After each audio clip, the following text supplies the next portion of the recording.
Assalamualaikum dan salam Sarawak Maju Makmur bersama saya Majidah Hamdan. Memulakan berita mengenai Kembara Kenali Borneo, kemeriahan sambutan penduduk Sarawak meraihkan keberangkatan tiba Sri Paduka Baginda Yang di-Pertuan Agong Al-Sultan Abdullah Riayatuddin Al-Mustafa Billah Shah dan Raja Permaisuri Agong Tunku Azizah Aminah Maimunah Iskandaria terus dirasai di Kampung Penan Muslim Batu 10 Bintulu pada Ahad.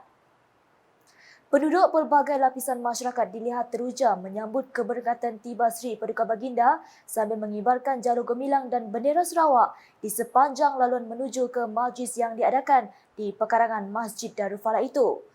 Keberangkatan tiba Sri Paduka Baginda berdua sebenar kembara Kenali Borneo itu turut disambut dengan tarian etnik Penan, Orang Ulu dan Melanau.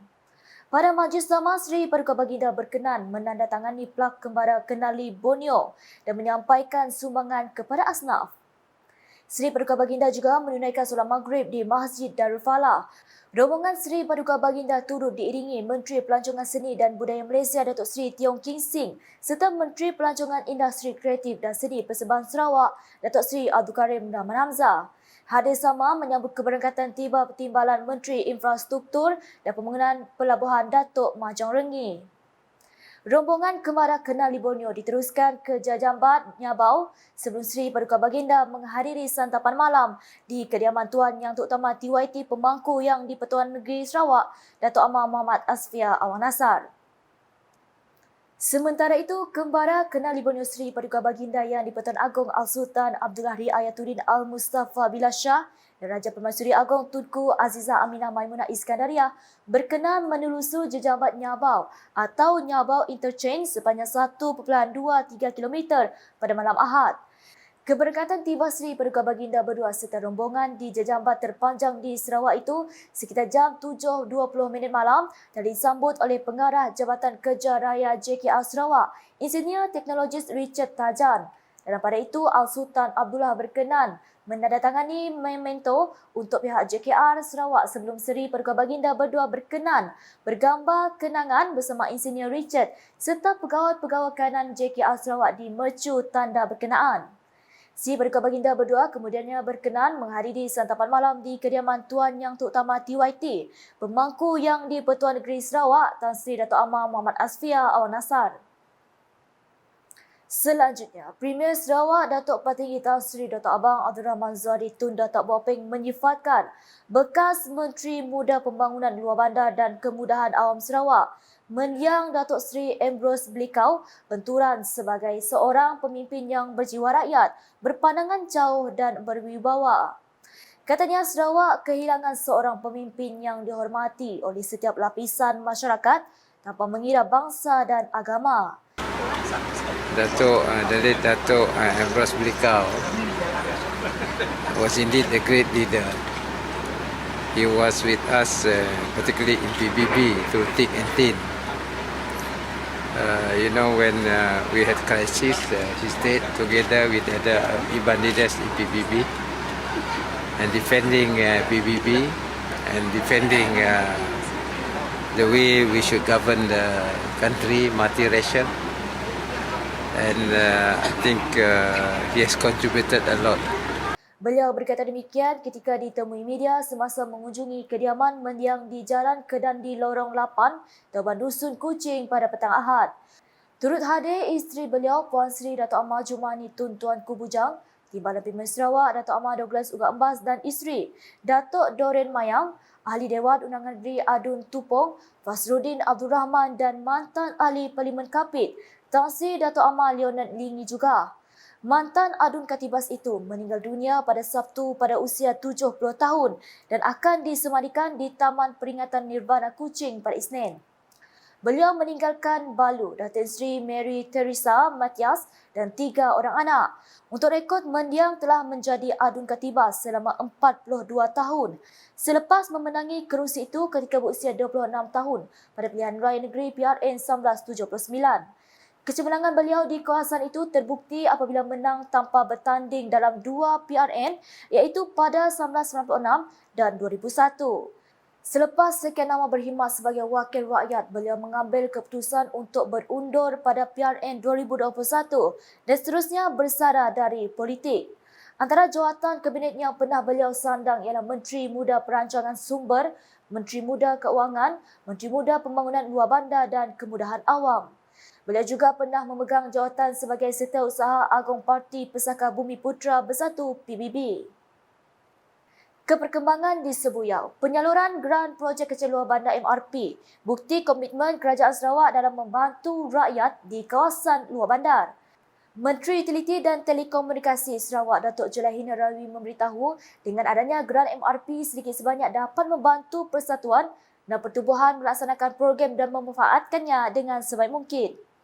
Beliau berkata demikian pada majlis penyampaian geran MRP, geran sumbangan untuk rumah ibadat lain dan sumbangan insentif pendidikan daerah Sebuyau pada Sabtu. Sebanyak RM81,000 geran MRP telah disalurkan kepada 11 penerima pada majlis tersebut bertujuan memastikan projek-projek kecil rakyat dapat dilaksanakan. Sementara itu, Adun Sebuyau itu turut menyampaikan cek sumbangan unit hal ehwal agama-agama lain uniform kepada 4 gereja di Dewan Undangan Gredun Sebuyau berjumlah RM400,000. Beliau juga menyampaikan sumbangan insentif pendidikan kepada seramai 29 pelajar cemerlang dalam perperiksaan dan melanjutkan pelajaran ke peringkat lebih tinggi. Manakala di Bau, komunikasi dua hala antara pihak agensi kerajaan dan masyarakat adalah digalakkan agar agensi kerajaan dapat memberi pendedahan dan maklumat penting selain masyarakat dapat menyuarakan isu atau maklum malas kepada agensi. Timbalan Menteri Pengangkutan Sungai dan Laut Sarawak Datuk Henry Herijinep berkata, perkara ini dapat dicapai melalui pengajaran program outreach yang lebih kerap. Beliau berkata demikian ketika berucap pada majlis penangguhan program Hari Jalinan Kasih Biru Wanita Zon Melayu Bau di Dewan Serbaguna Kampung Melayu Bau pada Sabtu.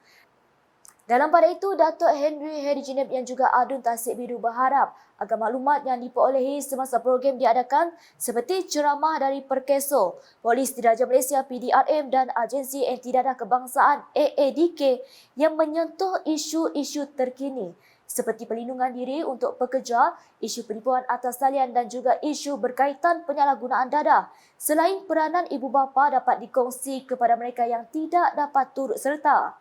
Datuk Henry turut menegaskan peranan ahli masyarakat terutamanya ahli keluarga adalah amat penting dalam menangani sosial terutamanya isu berkaitan dengan dadah. Ujarnya lagi, masyarakat tidak harus memandang remeh terhadap isu penipuan atas talian kerana ianya bukan sahaja melibatkan kerugian duit, malah menimbulkan kesan emosi kepada mangsa penipuan. Perkongsian di Limbang pula, kejohanan tarik tali antarabangsa yang dijadual berlangsung pada 17 hingga 18 November depan di Limbang bakal menawarkan hadiah lumayan bernilai keseluruhan RM66,000. Adun Bukit Kota Datuk Dr. Abdul Rahman Ismail berkata, kejohanan tersebut turut menawarkan hadiah utama RM20,000 kepada juara dan piala selain merebut Piala Premier Sarawak. Datuk Patinggi Tan Sri Dr. Abang Abdul Rahman Zahri Tun Datuk Abu Openg. Beliau juga Timbalan Menteri Industri Makanan, Komoditi dan Pembangunan Wilayah Sarawak berkata kejohanan itu mampu mempromosikan Limbang sebagai destinasi dan kuasa sukan utama bukan sahaja di Sarawak malah di peringkat antarabangsa. Lepas ini adalah peringkat antarabangsa. Jadi tujuannya untuk peringkat daerah ataupun bahagian ini untuk memberi peluang kepada penarik-penarik yang berminat. Kalau antarabangsa saja kita takut kan ikut. Jadi di peringkat daerah ni sangat penting untuk diadakan supaya lebih ramai yang dapat terlibat dan juga mungkin berjinak-jinaklah dengan sukan itu. Beliau berkata demikian semasa perasmian pertandingan tarik tali tertutup Limbang dan Lawas 2023 bertempat di Kompleks Sukan Limbang pada Sabtu.